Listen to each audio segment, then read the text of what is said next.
თბილისის მესამე საერთაშორისო ლიტერატურული ფესტივალი გერმანელ მწერალთან კატია ლანგე-მიულერთან შეხვედრით გაიხსნა.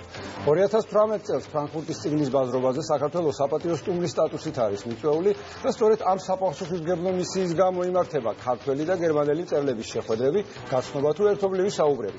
ფესტივალის ფარგლებში 6 გერმანელი და 6 ქართველი ავტორი დაწყვილდებიან და ქვეყნის გაცნობის მიზნით საქართველოს სხვადასხვა კუთხეში იმოგზაურებენ. ისინი ერთობლივად იმუშავებენ ტექსტებზე, რომლებიც 2018 წელს გერმანიაში წიგნად გამოიცემა. მათი პრეზენტაცია კი სწორედ ფრანკფურტის წიგნის ბაზრობაზე მოეწყობა.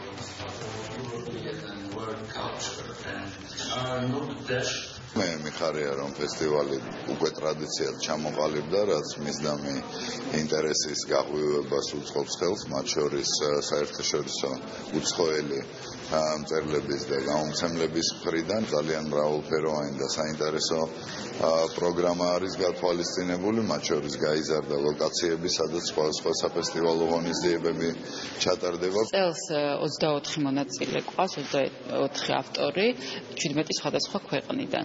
სიახლე ბევრი გვაქვს, ფორმატში არის ცვლილება, შეხვედრების სხვადასხვა ტიპის ვორქშოპები ტარდება.